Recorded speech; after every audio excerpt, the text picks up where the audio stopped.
Hello friends, welcome back to my kitchen once again. तो कैसे हैं आप सब? आई होप आप सब अच्छे ही होंगे। तो चलिए आज बनाते हैं हम बाज़ार से मिलने वाली खट्टी मीठी नमकीन, और वो भी बनाएंगे हम घर पे, और बहुत ही स्वादिष्ट बन कर के ये रेडी होती है। तो इसके लिए सबसे पहले हम बनाएंगे इसके लिए एक मसाला, यानी कि सूखा मसाला। तो इसके लिए सबसे पहले मैंने यहाँ लिया है 4 चम्मच, जो छोटा चम्मच है मेरे पास वही है। 4 चम्मच मैंने ये लिया है पाउडर शुगर। आप चीनी को भी पीस करके ले सकते हैं। और इसी के साथ यहाँ हम लेंगे 2 चम्मच भर करके सौंफ के। इस सौंफ को भी मैंने दरदरा पीस लिया था मिक्सी जार में। खट्टे के लिए हम यहाँ डालेंगे 2 चम्मच आमचूर पाउडर। आप चाहो तो 1 चम्मच आमचूर पाउडर और 1 चम्मच चाट मसाला भी डाल सकते हैं। और इसी के साथ मैंने थोड़ा सा वाइट रेगुलर नमक और थोड़ी सी लाल मिर्च हम इसमें डालेंगे। लाल मिर्च अपने आप हिसाब से डाल सकते हैं, कम या ज़्यादा, जैसी आपको पसंद है। अगर तीखा पसंद है तो ज़्यादा डाल सकते हैं।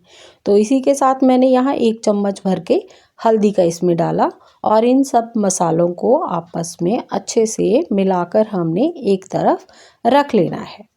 और दूसरी तरफ अब मैंने गैस के ऊपर चढ़ाया तेल। तो तेल को आपने अच्छे से गरम कर लेना है और फिर इसको मीडियम फ्लेम पे कर देना है। और यहाँ मैंने एक छलनी ली है। आपके पास अगर ये छलनी नहीं है तो आप जो आटा जिसमें आप छानते हैं, तो वो आपने छलनी ले लेनी है और उसको किसी पिंच या किसी के साथ भी पकड़ लेना है, या चिमटी के साथ। तो इसको सबसे पहले मैंने यहाँ लिया है पोहा। जो हम घर में पोहा बनाते हैं उसी को आपने यूज़ करना है। तो मैंने ये 1 बाउल पोहा लिया है और उसको ऐसे करके मैंने छलनी में बीच में तेल के रखते हुए इसको हमने 2 या 3 आपको मिनट में ज़्यादा बोल रही हूँ, इसके बीच में ही ये पोहा आपका बन करके यानी फ्राई हो करके रेडी हो जाएगा। और इसको हम निकाल लेंगे टिश्यू पेपर के ऊपर। एक थाली में या किसी भी बड़े बर्तन कंटेनर में आप ले करके टिश्यू उसमें लगाइए और टिश्यू के ऊपर इसको डालिए, ताकि जो टिश्यू है वो एक्स्ट्रा ऑयल जो होगा वो सारा सोख लेगा। तो हम ये सारी चीज़ें बैचेज़ में बनाने वाले हैं। तो देखिए यहाँ पहला बैच जो है वो मैंने टिश्यू के ऊपर निकाल दिया है। तो अभी मैंने दूसरा जो बैच था वो भी इसमें डाला और इसको भी हम ऐसे ही सारे को फ्राई कर लेंगे। और उसके बाद जैसे ही इसमें फ्राई हो करके हम उसमें डालेंगे, तो आप एक चीज़ का ध्यान रखिएगा, जो मसाला है वो इनके ऊपर साथ साथ गरम गरम के ऊपर ही डालते चले जाएंगे और इसको मिक्स करते रहेंगे साथ के साथ, ताकि जो ऑयल इस पे लगा है, एक तो मसाला अच्छे से उसके ऊपर कोट हो जाएगा ऑयल के साथ, और इसको थोड़ा सा ड्राई करने में और ठंडा करने में भी हेल्प करेगा। तो ऐसे ही करके आपने जो भी चीज़ फ्राई करके एक बार इसमें रखनी है, उसके ऊपर साथ साथ मसाला लगाते हुए स्प्रेड करते हुए चले जाना है।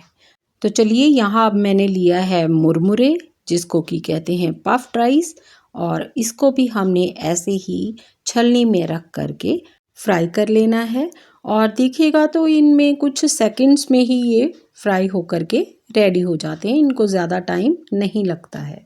और आप अगर देखोगे कि आप इसको खुले में भी हम लोग इसको फ्राई कर सकते हैं, लेकिन इसको फिर समेटना बड़ा मुश्किल हो जाता है, क्योंकि ये इतनी बारीक चीज़ें हैं, जब तक आप समेटोगे इनके जल जाने का भी डर रहता है। तो इसको भी हमने ऐसे ही 2-3 बैचेस में मैंने इसको बनाया, क्योंकि ये ज़्यादा थे और छलनी जो है वो छोटी है। और तेल भी आप मान लो कि हम हलवाइयों के जैसे पूरा बड़ा वाला कंटेनर हमारे पास या पैन या कढ़ाई नहीं होती है जिसमें हम कर सकें इनको एक साथ। तो आपको ये चीज़ें बैचेस में ही करनी पड़ेंगी, क्योंकि हमारे पास जो अवेलेबल हैं चीज़ें उन्हीं से हमको ये काम करना है। तो देखिए यहाँ दूसरा बैच भी मैंने अच्छे से इसका निकाल दिया है, ये भी फ्राई हो गया। और उसके बाद बस आप थोड़ा सा ये ध्यान रखिएगा, जब ये हो जाएंगे तब इसको हम अच्छे से छानेंगे, ताकि ज़्यादा से ज़्यादा जो ऑयल है आप इसी में छलनी में ही छान करके दूसरी तरफ डालिएगा, ताकि जिससे ऑयल भी कम हो और वेस्टेज भी हमारी कम हो। तो इसको भी मैंने इसके ऊपर अच्छे से डाल दिया और फिर मसाले से कोट कर दिया और मसाला भी इसके ऊपर अच्छे से कोटेड हो गया है बहुत अच्छी तरह से। अब हम लेंगे मूंगफली। मूंगफली को भी हमने ऐसे ही थोड़ा सा ऑयल के साथ फ्राई कर लेना है। इसमें भी आपको ज़्यादा टाइम नहीं लगेगा।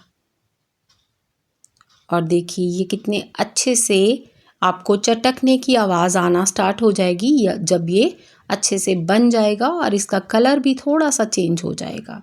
तो इसको भी आप अच्छे से छलनी से जितना ऑयल है एक्स्ट्रा वो निकाल करके 2-3 बार इसको ऐसे हिला हिला के फिर आप उसमें डालिएगा और ऊपर से मसाला डालना बिल्कुल मत भूलिएगा। जो मसाला है ना वो इस रेसिपी की मतलब नमकीन की जो है वो जान कह सकते हैं आप। और यहाँ फिर आपने लेने हैं, ये मेरे पास हैं कॉर्नफ्लेक्स। कॉर्नफ्लेक्स 2 तरह के होते हैं, एक तो ऐसे फ्राई करने वाले हैं और एक होते हैं जो आप दूध में डालकर खाते हो। लेकिन ये दूध वाले नहीं हैं, इनको आपको बाज़ार से फ्राई कहकर ही लेना पड़ेगा। और यहाँ फिर ये थोड़ी सी अगर आप इसको स्पेशल बनाना चाहते हैं तो इसमें ड्राई जो फ्रूट्स हैं वो भी आप डाल सकते हो। तो यहाँ मैंने मखाना डाला है। मखाने को भी हमने ऐसे ही अच्छे से इसमें फ्राई करके ले लेना है और इसके बाद हम थोड़ा सा लेंगे बादाम और साथ में काजू। तो यहाँ रोस्टेड काजू ही थे मेरे पास ऑलरेडी, तो इन्हीं को मैंने फिर भी दोबारा रोस्ट किया है क्योंकि थोड़ा सा अगर आप बाज़ार से ड्राई फ्रूट लाते हैं उनमें कहीं ना कहीं मॉइस्चर रहता ही है, तो इसको दोबारा से मैंने इसीलिए फ्राई किया है। तो चलिए अब ये भी यहाँ अच्छे से फ्राई हो चुके हैं, इनको भी आपने ऐसे ही निकाल लेना है और फिर इसको अच्छे से इसमें झाड़ करके यानी स्ट्रेन कर करके तेल को हमने इस ड्राई फ्रूट को भी उसी नमकीन में मिला देना है। और यहाँ मैंने थोड़ी सी ली है किशमिश, उसको भी हमने ऐसे ही फ्राई कर लेना है। तो देखिएगा तो किशमिश थोड़े ही सेकंड्स में ये फूल जाएगी सारी की सारी। तो लेकिन इसकी फूलने की चिंता मत कीजिएगा क्योंकि जैसे ही ये ठंडी होगी दोबारा से ये श्रिंक कर जाएगी और वैसे की वैसे ही हो जाएगी। अब यहाँ मैं लूँगी थोड़ा सा कड़ी पत्ता, इसको मैंने धो करके लिया है और साथ में सूखी ड्राई लाल मिर्च, उसको भी मैंने यहाँ तोड़ लिया है छोटे छोटे टुकड़ों में। और इसको डालते हैं तो थोड़ा सा एक तो फ्लेवर अच्छा आ जाता है और थोड़ा सा ये जो सूखी मिर्च होती है ये इसको और भी थोड़ा सा खट्टे मीठे के साथ, तीखा ना हो तो फिर मज़ा ही नहीं आता, तो तीखा डालते हैं तो इसके साथ ही और चटपटा हो जाता है नमकीन हमारा। तो चलिए इसको भी हमने अभी छान करके ले लिया है और इसको नमकीन के ऊपर डाल दिया और साथ में हम यहाँ डाल देंगे ऊपर से सूखा मसाला, सबके ऊपर जो भी हमारे पास रहता है। थोड़ा थोड़ा करके डालिएगा, एक साथ डालने की ज़रूरत नहीं है। फिर इसको अच्छे से मिलाते रहिए। और अब हमने इसका टिश्यू जो है वो निकाल दिया है। टिश्यू निकालने के बाद आप देखिएगा जो एक्स्ट्रा ऑयल होगा वो सारा टिश्यू ने सोख लिया होता है और इस सब नमकीन में अब बिल्कुल भी ऑयल नहीं दिखेगा आपको। और दूसरी एक चीज़ मैंने आपको बतानी है कि जब हम मसाला बनाते हैं शुरू में ही, तो उसको मसाला बनाने के बाद आपने टेस्ट ज़रूर कर लेना है ताकि कुछ कम ज़्यादा हो तो उसको वहीं आप ठीक कर लीजिएगा क्योंकि सारे नमकीन की जान जो है वो मसाला है। तो मसाला अच्छा टेस्टी ना हो तो ये सारा नमकीन ही ख़राब कर देगा आपका टेस्ट में। तो चलिए जी, अब ये नमकीन आपकी बन कर के बिल्कुल रेडी है और जो बाकी जो मसाला बचा था थोड़ा सा वो भी मैंने इसके ऊपर सारे का सारा फैला दिया है और इसको भी हम अच्छे से मिला लेंगे। तो देखिए बाज़ार से मिलने वाली खट्टी मीठी नमकीन जो कि 150 से 200 रुपये केजी तक है, वो झटपट से आप मिनटों में बनाई आपने घर पर ही, लेकिन थोड़े से कम पैसों में। और एक बात और कि आप इसमें कुछ भी कम ज़्यादा चीज़ करनी हो वो आप कर सकते हैं और इसमें से कोई चीज़ आपके पास नहीं है तो उसको भी आप स्किप कर सकते हैं। तो चलिए, अगर आपको रेसिपी मेरी पसंद आई तो इसको लाइक कीजिएगा और ज़्यादा से ज़्यादा लोगों के साथ शेयर कीजिएगा और मेरे चैनल को सब्सक्राइब करना तो बिल्कुल मत भूलिएगा। Have a great day to all of you.